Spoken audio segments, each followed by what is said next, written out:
Mga mahal na kapatid, nagpapasalamat po tayo sa Panginoon Diyos na nakapagpapatuloy tayo sa ganitong mga pagsamba. At hindi tayo lang magkakasama. Higit sa lahat ay kapiling natin ang Panginoong Diyos sa pamamagitan ng kanyang kapangyarihan. Napakahalaga po ng leksyong pag-aaralan natin ngayon.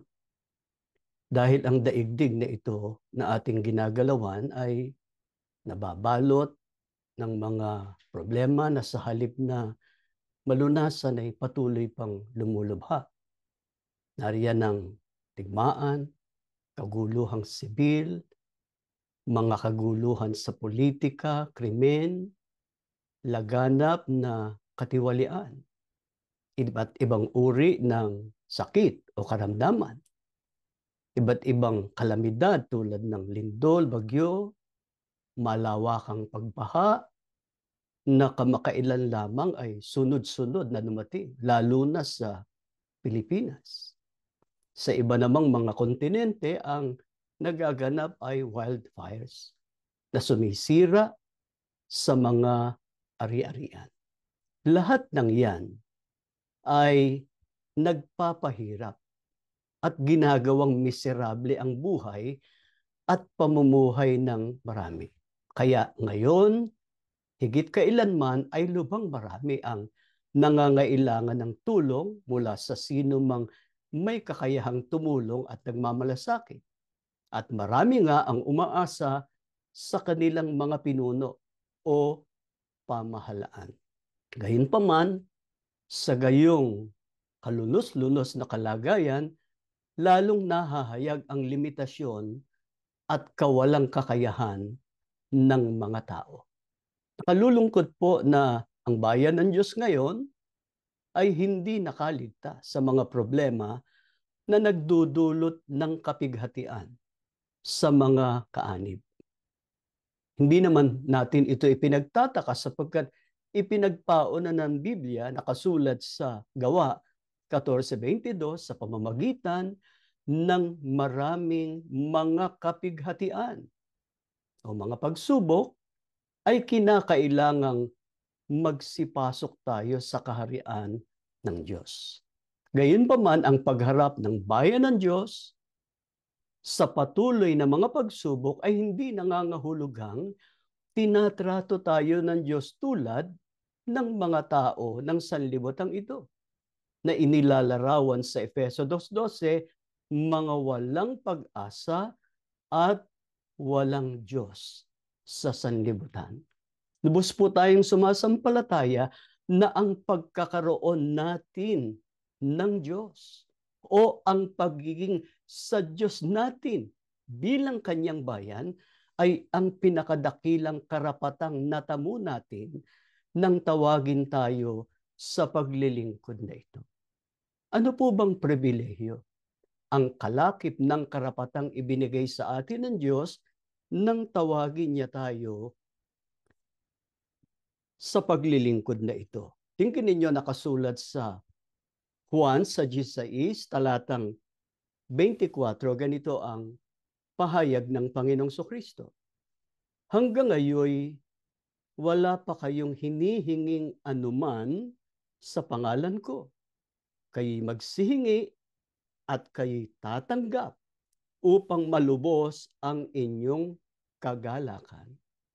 Ano pong pribilehyo ang kalakip ng karapatang ibinigay sa atin ng Diyos nang tawagin niya tayo sa paglilingkod sa Kanya, ang makahingi at tumanggap ng hinihingi natin sa Diyos sa pangalan ng Panginoong Hesukristo.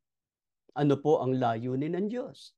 Sa pagkakaloob niya ng karapatan at pribilehiyong ito sa atin. Ang sabi ng Panginoong Kristo, kayo'y magsihingi at kayo'y tatanggap upang malubos ang inyong kagalakan. Kaya hindi po ang nais ng Diyos ay maging malungkot ang mga lingkod niya o maging miserable ang buhay, kundi maging masaya at hindi lamang maging masaya, kundi malubos ang kagalakan.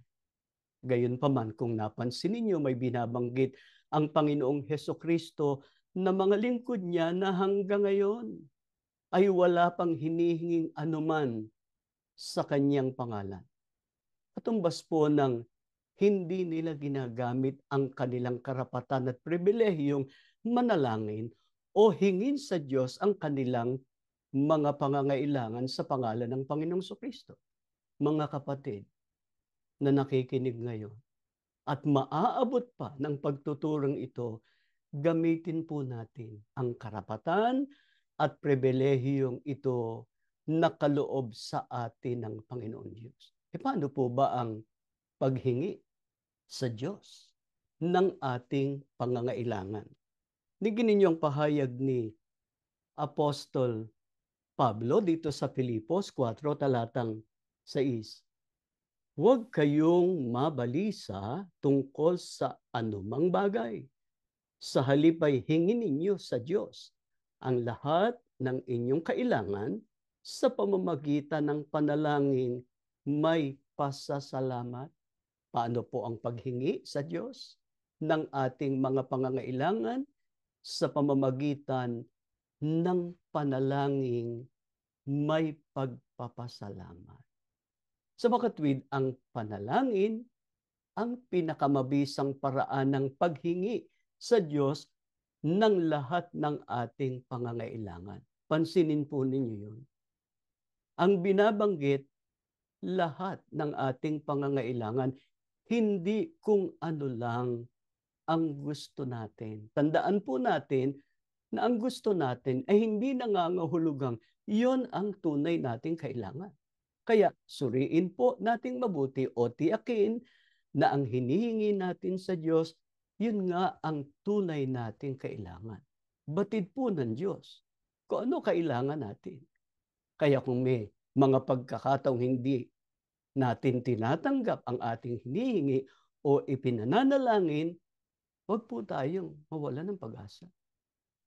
Maaring dahil alam ng Diyos na ang gusto at hinihiling natin sa Kanya, hindi naman yun ang tunay nating kailangan.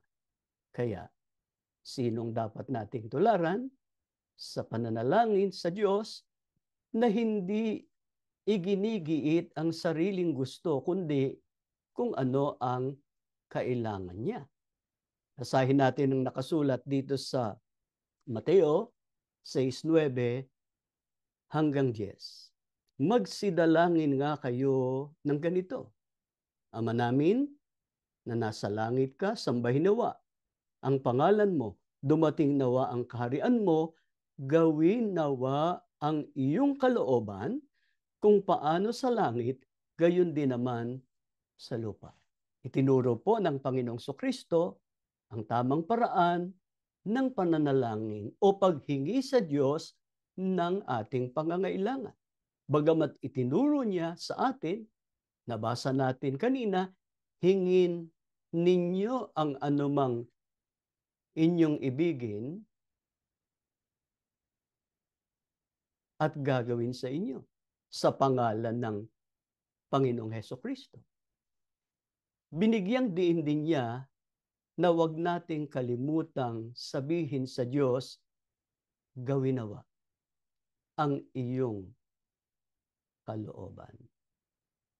Kung ganon, may gusto tayo, pero dapat nating tiyakin, yun ang kalooban ng Diyos. Sapagkat alam nga ng Diyos kung ano ang ating kailangan. At ang Panginoong Kristo mismo ang nagpakita ng mabuting halimbawa ng pagtupad ng itinuro niyang ito sa atin. Nang maisip o mapagtanto ng Panginoong Kristo ang kanyang nalalapit na pagharap sa kanyang mga pagdurusa at malagim na kamatayan, nanalangin siyang makaitlo sa halamanan ng Getsemani na sinasabi, Ama ko, kung baga maaari, ay lumampas sa akin ang sarong ito. Gayon may huwag ang ayon sa ibig ko, kundi ang ayon sa ibig mo. Nakasulat po yan sa Mateo 26:39.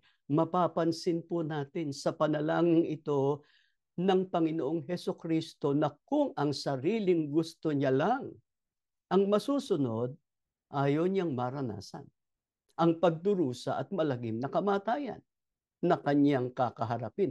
Subalit, ang sabi niya, huwag ang ayon sa ibig ko, kundi ang ayon sa ibig mo ang mangyari. Ano pat ipinagpauna ng Panginoong Hesukristo ang pagsunod sa kalooban ng Ama sa halip na sundin ang sarili niyang kalooban o kagustuhan. Ang Panginoong Hesukristo na ating Pangulo, ulo ng Iglesia, ang gawin nating halimbawa sa pananalangin sa Panginoon Diyos. Marami tayong pangangailangan sa buhay na ito, lalo na sa ginagawa nating paglilingkod. Sundan natin ang halimbawang iniwan ng Panginoong Hesukristo sa pananalangin. Ano po bang isa sa mga pangunahing kailangan natin na dapat nating ipanalangin o hilingin sa ating Panginoong Diyos? Tingnan ninyo nakasulat sa unang Juan 1:9. Kung ipinahahayag natin ang ating mga kasalanan, ay tapat at banal siya na tayo'y patatawarin sa ating mga kasalanan at tayo'y lilinisin sa lahat ng kalikuan. Ang paghingi po ng kapatawaran sa ating mga kasalanan ng isa sa mga pangunahing dapat nating ipanalangin o hilingin sa Panginoon. Nagkakasala po ba tayo? Nagkakamali? Opo. Sa isip, sa salita, at sa gawa. Bakit po kailangan nating mapatawad sa nagagawa nating mga kasalanan? Pag binasa natin yung nakasulat sa Isaiah 59:2, ang kasalanan o ang kasamaan ang naghiwalay ng tao sa Diyos at siyang dahilan kung bakit ikinubli niya ang kanyang mukha at ayaw niyang makinig. Kaya naman, kung nais natin ang ating mga panalangin o hinihingi ay pakinggan at sagutin ng Diyos, ipahayag natin o kilalanin ang ating mga kasalanan upang magtamo tayo ng kapatawaran. Anong katumbas ng kilalanin ang kasalanan? Aminin o ikumpisa. Ito ang napakahalagang matutuhan ng bawat tao, lalo na ng mga kaanib sa bayan ng Diyos. Yung nagawa niyang pagkakamali, yung nagawa niyang kasalanan, kilalanin niya yun. At ihingi yun ng kapatawaran sa Diyos. Paano po tayo makatitiyak na patatawarin tayo ng Diyos? Sapat bang ipinahayag lang natin? Kinilala lang natin? Inamin lang natin ang mga kasalanang nagawa natin? Ano po ang dapat makalakip ng ating pananalangin upang tayo'y ganap na mapatawad? Pakinggan nyo nakasulat dito sa Isaias 1:16 hanggang 20. Ganito ang ating mababasa. Linisin ninyo ang inyong sarili. Tigilan na ninyo ang paggawa ng kasamaan sa aking harapan. Pag-aralan ninyong gumawa ng mabuti at pairalin ang katarungan. Sawayin ninyo ang mga nang-aapi at ipagtanggol ninyo ang karapatan ng mga ulila at mga biyuda. Sinabi pa ng Panginoon, halika kayo, pag-usapan natin ito, kahit gaano man karumi ang inyong mga kasalanan, lilinisin ko yan para maging malinis kayo. Kung susunod lang kayo, sa akin ay pagpapalain ko kayo. Pero kung patuloy kayong magre-rebelde o maghihimagsik, tiyak na mamamatay kayo. Ang ating nabasa ay nagtuturo sa atin ng tamang paraan ng paghingi ng kapatawaran sa ating mga kasalanan at ang mga kondisyon ng Diyos bago natin matamo ang kapatawaran. Bukod sa pagkilala sa nagawang kasalanan o pag-amin at paghingi ng kapatawaran, iniutos din ng Diyos, linisin ninyo ang inyong sarili. Dapat malinis. Sa harap ng Diyos, ang haharap sa Kanya para mapatawad sa kasalanan. Tigilan na ninyo ang paggawa ng kasamaan sa harap ko. Kaya ang mga makasalanan ay dapat nang ganap na nagbabagong buhay. Hindi po maaaring humingi ng kapatawaran, subalit nagpapatuloy naman sa paggawa ng kasamaan. Ano pa po ang hinihingi ng Diyos sa mga nagkasala upang mapatawad? Ang sabi sa talata, pag-aralan ninyong gumawa ng mabuti. Ano po ba yung mabuti? Yun yung mga salita ng Diyos na nakasulat sa Biblia. At hindi tayo mamimili ng mabuting gagawin natin. Yung iba kasi ay kung ano lang yung natapat sa gusto. Yun ang gagawin. Yung hindi natapat sa gusto ay hindi ginagawa o pilit na pilit kung gawin man.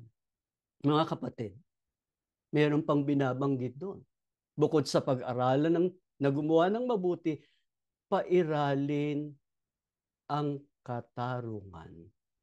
Ito po ay nagpapaalala sa atin kung ano ang hinihingi ng mga tao sa maraming bansa sa mundo, lalo na sa Pilipinas ngayon, na kung saan ay dapat panagutan ng mga kinauukulan ang talamak na katiwalian.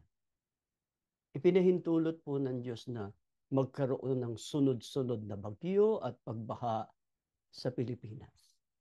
At dahil doon, lumitaw ang malalaking problema sa pagbaha na ang naging resulta ay nasiyasat na yung mga proyekto tungkol sa flood control ay nabalot ng talamak na katiwalian. Hindi lang sa isang dako sa Pilipinas, kundi sa buong Pilipinas. Humihingi ng katarungan ang mga mamamayan. Papanagutin ang mga naglustay, nagnakaw sa kaban ng bayan. Hindi lang yung mga anomalous na mga kontraktor, kundi pati yung mga iba't ibang ahensya ng gobyerno, mga namiminuno na may kinalaman sa korupsyon. Kasama sa pananagutan o accountability ang pagsasauli o pagbabalik ng mga bagay na ninakaw. May nakakatulad po yan sa Biblia kung gagawin. Yung pangyayari kay Zaccheo na isang maniningil ng buwis sa panahon ng ministeryo ng Panginoong Hesukristo nung narito pa siya sa lupa. Ganito po ang nakasulat sa Lucas 19:8. Tumayo si Zaccheo at sinabi, Panginoon, ipamimigay ko po sa mga mahihirap ang kalahati ng aking mga kayamanan. At kung ako'y may nadayang sino man, isasauli ko ito sa kanya ng makaapat na beses. Kinilala ni Zaccheo yung pagkakamali niya, yung labis na paniningil ng buwis sa mga tao.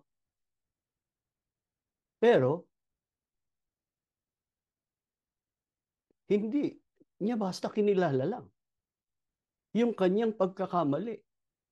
Ipinangako niya at ginawa niya na kung meron siyang nadayang sino man, isasauli ko ito sa kanya ng makaapat na beses.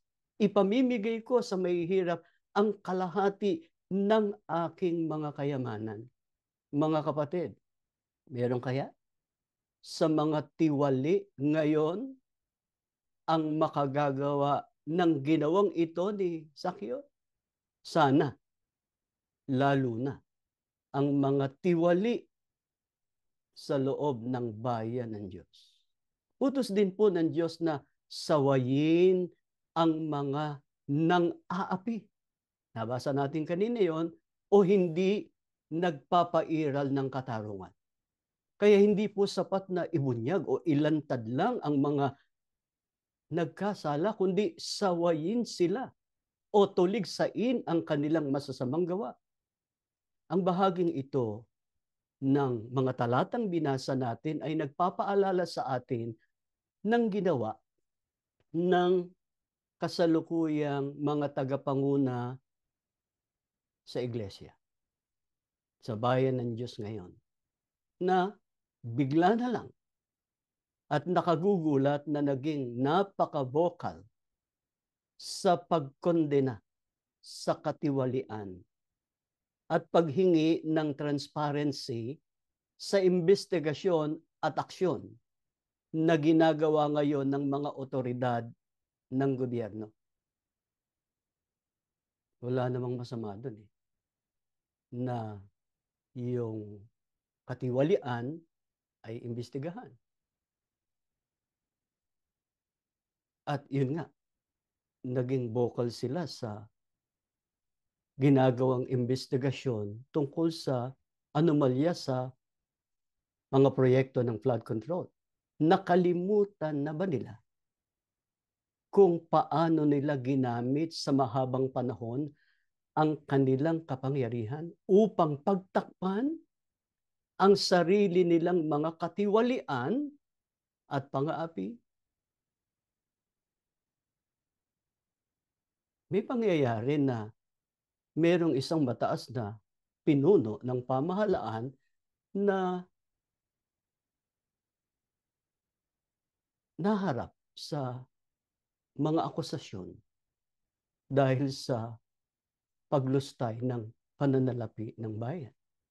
Pero ano ginawa ng mga tagapanguna sa iglesia? Pinigilan yun. Nagrally pa nga eh. Samantalang humahanap ang tao ng katarungan. Pero pinigilan nila. Ano ba talaga? Gusto ba nila na umiral ang katarungan? Yung nagsamantala ay dapat na mapanagot o maparusahan kung dapat maparusahan. Ang mga tunay na mangangaral na galing sa Diyos, mga kapatid, sila yung unang nagsasagawa ng kanilang ipinangangaral. Huwag kayong maging tiwali. Huwag kayong mang-aapi. Dapat huwag kang tiwali. Dapat huwag ikaw yung nang-aapi. Kung ano yung mabuti, nakasulat sa Biblia, aral ng Diyos, yon ang ituro mo, yon ang gawin mo. Higit pa rito, kinakailangan din silang hindi lamang huminto sa katiwalian at pang-api, kundi hinahanap din ng Diyos. Nakasulat sa binasa natin, ipagtanggol ang karapatan ng mga ulila at mga biyuda.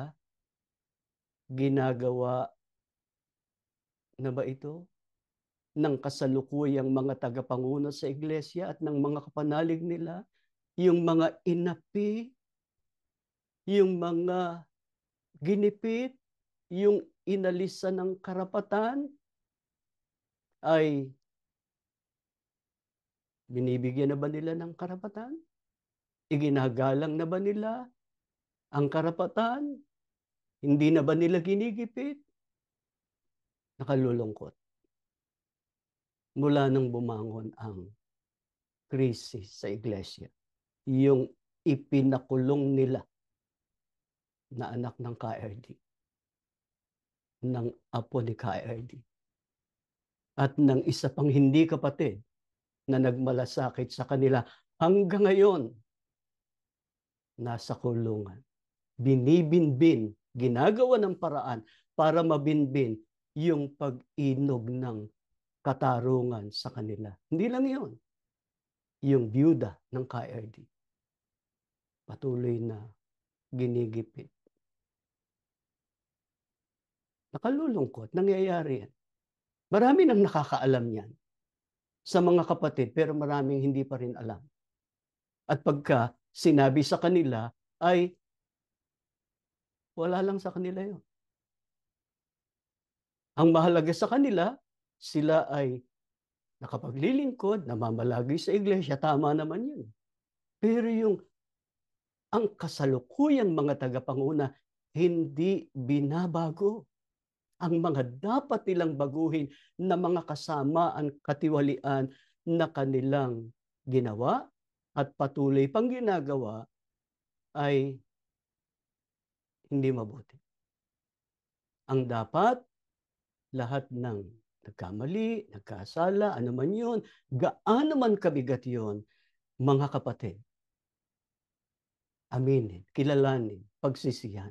Gaano po kahalaga kung sundin ang mga kondisyon ng Diyos na hinahanap niya sa mga nagsisisi, at gaano naman kasama kung hindi sundin ang mga kondisyong ito. Sinabi pa ng Panginoon, sa binasa natin, halika kayo, pag-usapan natin ito kahit gaano man karumi ang inyong mga kasalanan, lilinisin ko yan para maging malinis kayo. Pag binasa natin sa ibang salin ng Biblia, kahit ang inyong mga kasalanan ay maging tila mapula, ay papuputiin ng Diyos na parang niebe o snow. Gaya ng matingkad na pula, magiging parang balihibo ng bagong paligong tupa. Laging nakalaan ng Diyos sa pagpapatawad kung marunong kumilala, kung marunong magsisi, kung nakahandang magbagong buhay. Gaano ka buti kung sundin natin ang hinihinging ito ng Diyos. Ang sabi, kung susunod lang kayo sa akin, ay pagpapalain ko kayo. Pero kung patuloy kayong magre-rebelde o mag-iimagsik, tiyak na mamamatay kayo. Mga kapatid, ikamamatay natin ang kasalanan kung hindi tayo magbabago. Kaya tayo Iglesia ni Cristo. Kaya tayo tinawag ng Diyos sa paglilingkod na ito para maalis yung dahilan ng pagkahiwalay natin sa Kanya, para mapatawad tayo sa kasalanan at maligtas sa araw ng paghukom. Kaya tayong nakakaunawa ng mga aral sa loob ng Iglesia ni Cristo, sundin natin. Lubos tayong magbagong buhay. Ano pa po ang dapat nating ipanalangin o taos na hilingin sa ating Panginoon Diyos? Basahin natin ang nakasulat dito sa Santiago sa 5, talatang 15. Dito rin natin babasahin sa ang salita ng Diyos. Ang panalangin may pananampalataya ay nakapagpapagaling ng may sakit. Ibabangon siya ng Panginoon at patatawarin kung nagkasala siya. Ang nabasa po natin ay tunay na kailangan ng marami ngayon. Higit kailanman. Dahil sa iba't ibang malubhang sakit na pumipinsala sa kalusugan ng tao. Sabi sa talata, ang panalangin may pananampalataya ay nakapagpapagaling ng may sakit, ibabangon siya ng Panginoon at patatawarin kung nagkasala siya. Sino pong halimbawa ng isang lingkod ng Diyos na nanalangin may pananampalataya o taos at gumaling sa kanyang malubhang sakit? Basahin natin ang nakasulat dito po sa Isaiah 38:1 hanggang 5. Nang mga araw na yaon ay may sakit na ikamamatay si Ezekias.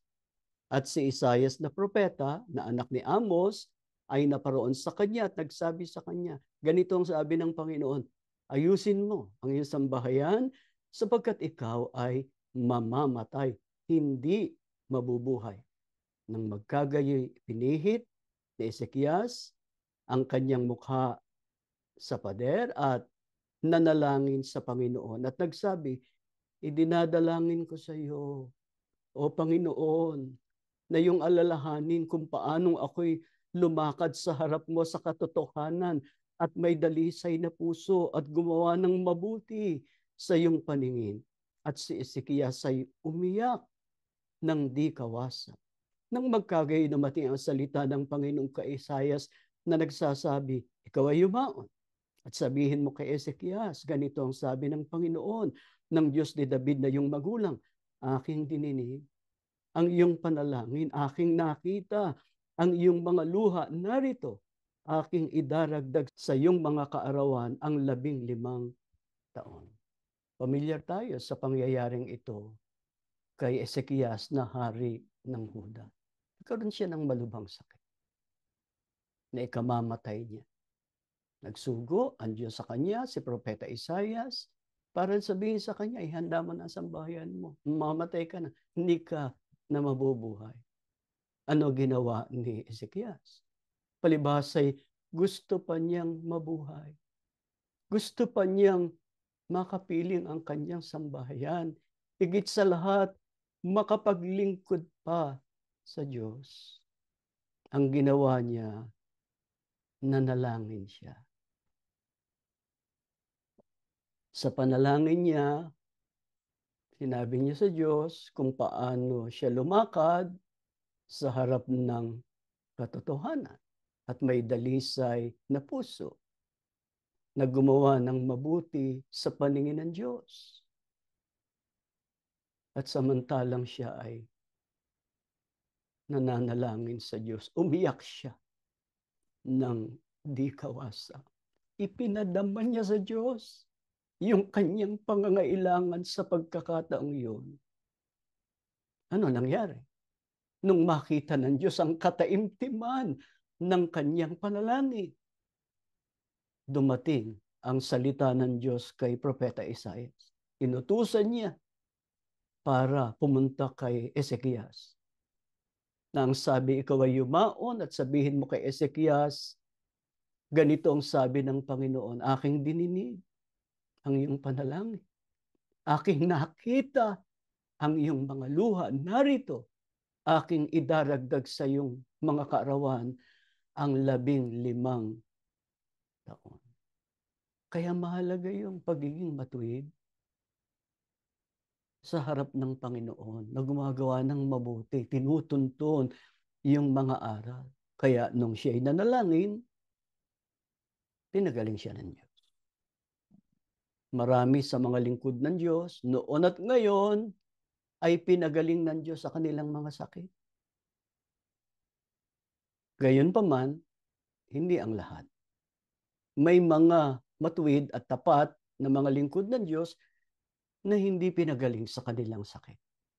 Ang gayong karanasan ay umakay sa iba na mag-isip at maniwala na hindi na sila mahal ng Diyos. Hindi na niya ipinagmamalasakit o kaya ay hindi na sila kabilang sa mga pinagpapalang lingkod ng Diyos. Mga kapatid, dapat bang magkaganito tayo? Kung nagkasakit tayo, pero hindi tayo gumagaling. Nananalangin naman tayo. Dapat ba tayong magtaka kung may mga pagkakataong kahit ang mga mapanalanginin at matuwid na lingkod ng Diyos ay hindi gumagaling o hindi agad gumaling sa kanilang karamdaman?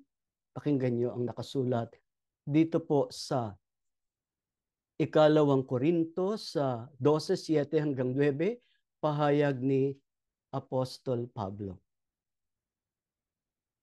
Ngunit para hindi ko ipagyabang ang kamanghamanghang pahayag ng Diyos sa akin, ako'y binigyan ng isang kapansanan sa katawan na nagsisilbing pamalo ni Satanas upang huwag akong magpalalo. 3 beses kong idinalangin sa Panginoon na alisin ito. Ngunit, ganito ang kanyang sagot. Ang tulong ko'y sapat sa lahat ng pangangailangan mo, lalong nahahayag ang aking kapangyarihan kung ikaw ay mahina. Kaya't buong galak na ipagmamapuri ko ang aking kahinaan upang palakasin ako ng kapangyarihan ni Kristo.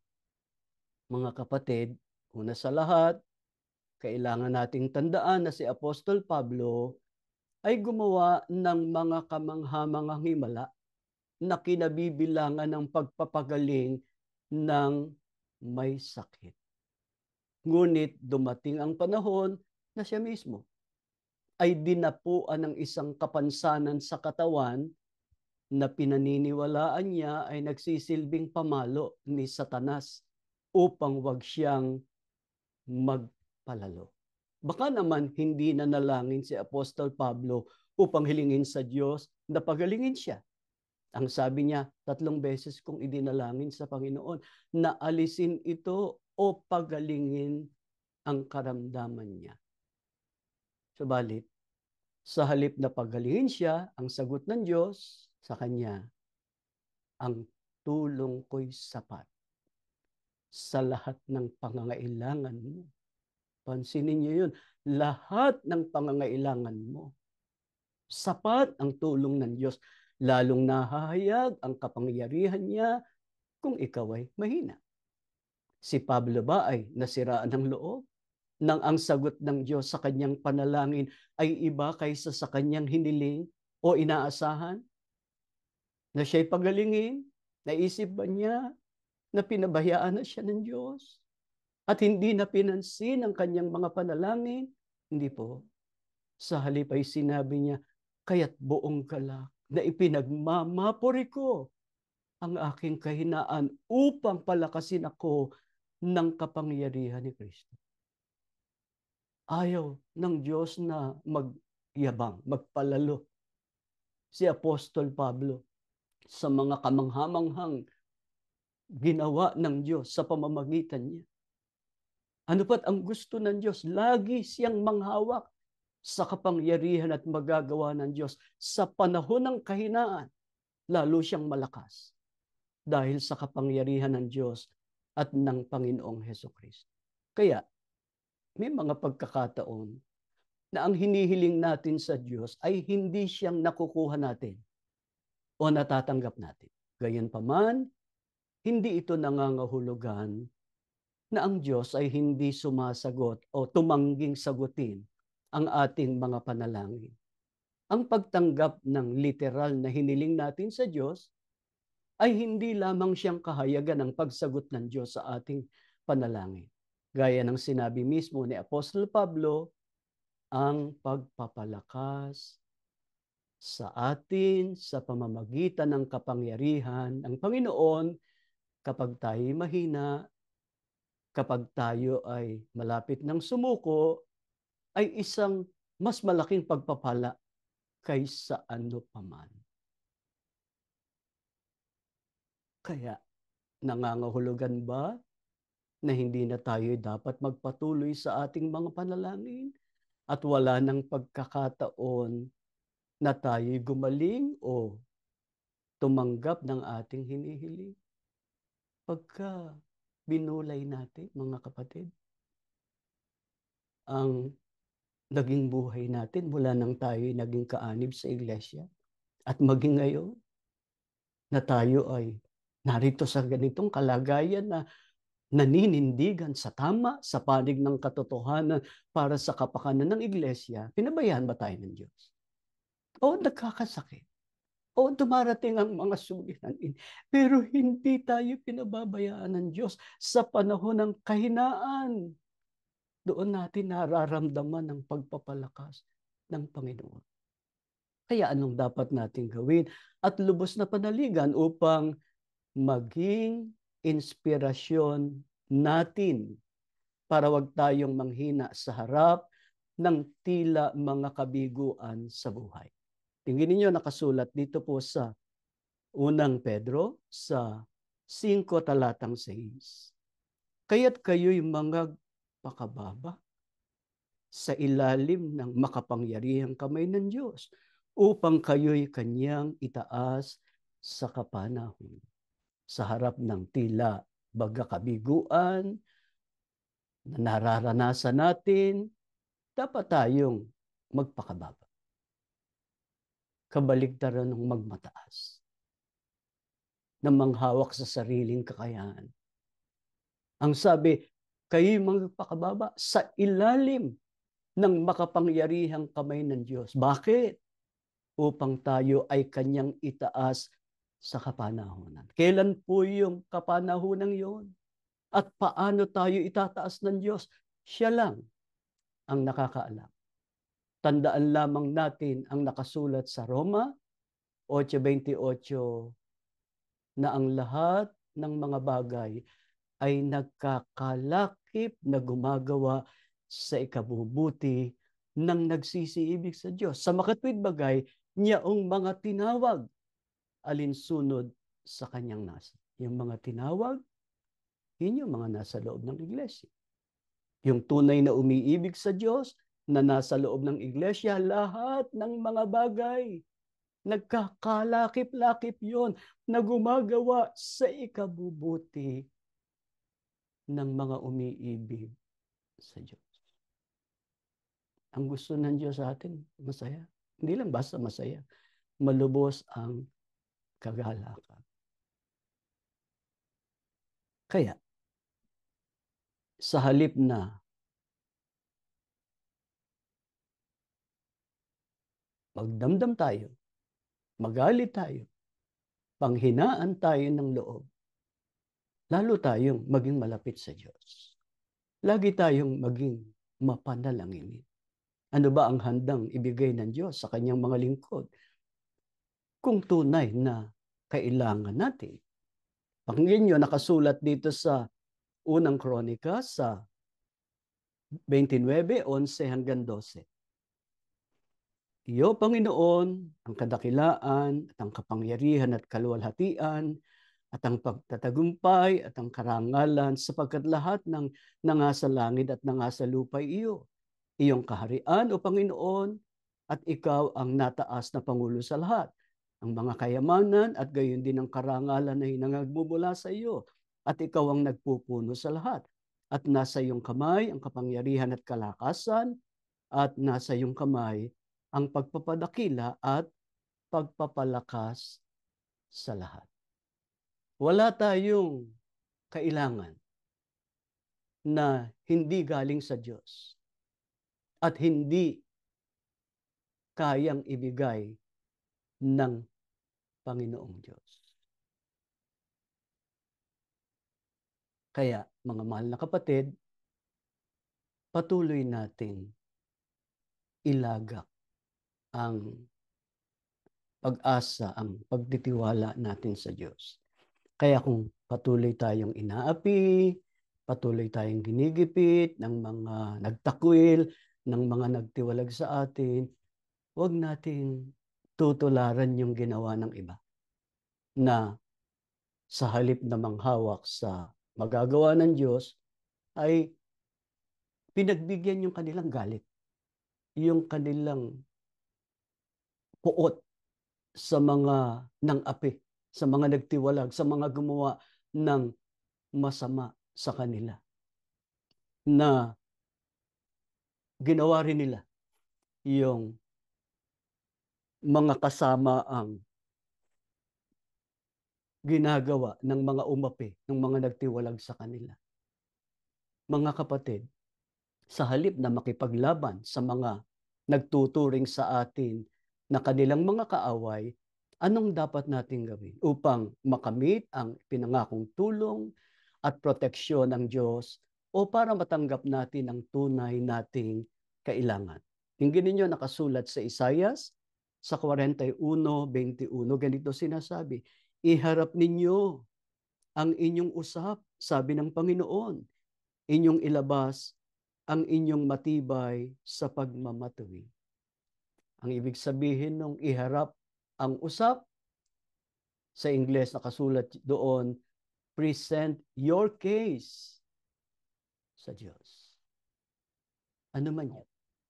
Ang pinakamabuting gawin kapag tinatrato tayo ng iba bilang kaaway, inuusig, inaapi, ay iharap natin sa Diyos ang ating usap.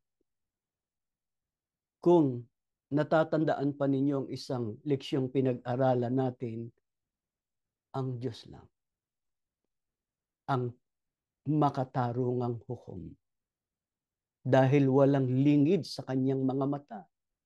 Nakikita niya ang ating mga pagsasakit, ang pagdurusa, na dulot ng mapang-aping mga aksyon ng mga naninira at kumakaaway sa atin. Gayunpaman, bilang mga tao ng Diyos, kung minsan ay nadadaig tayo ng ating mga kainaan. Tao tayo eh. Lalo na kapag kasunod-sunod ang mga problema at lumulubha pa.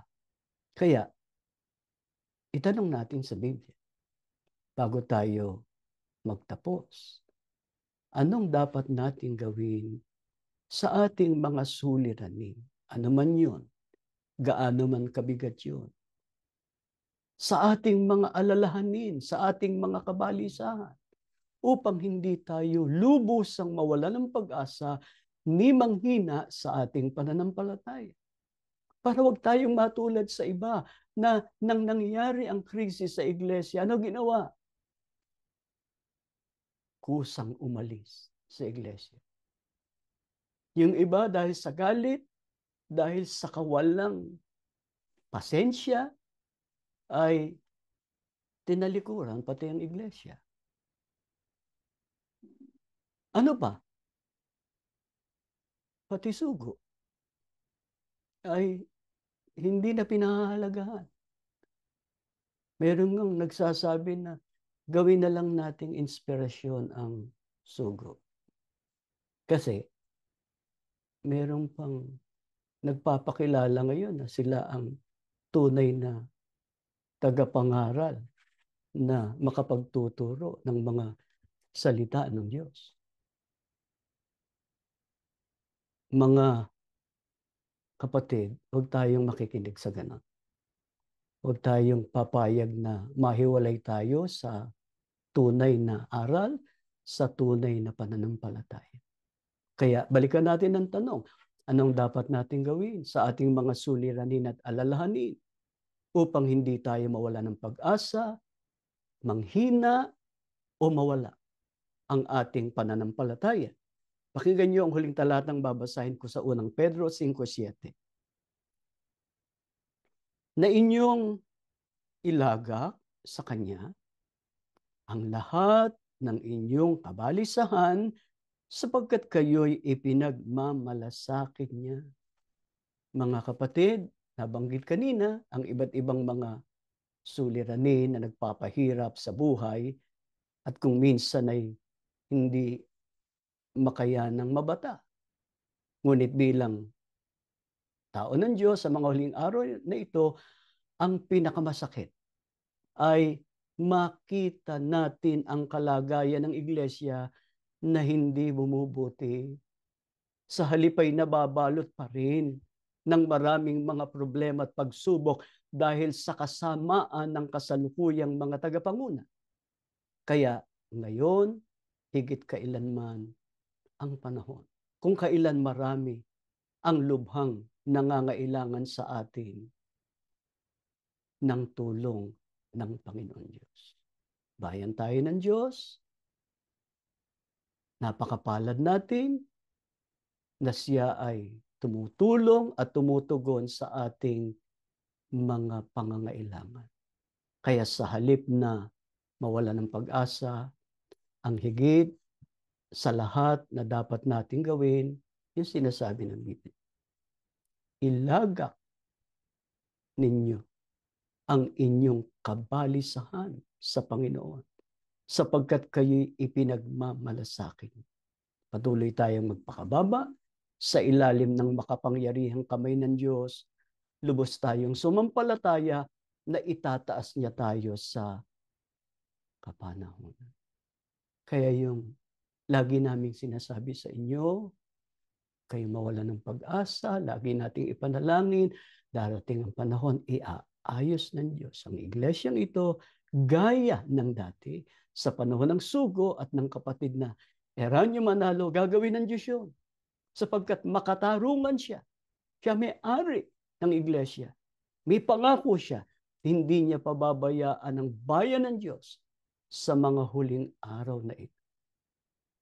Kaya sa ating ginagawang mga pananalangin pansarili, panalangin pansambahayan, sa ganitong mga pagsamba natin, ipagmakaawa natin sa Panginoon Diyos, patatagin pa ang ating pananampalataya, ang pagpapahalaga sa ating pagkaiglesia ni Kristo.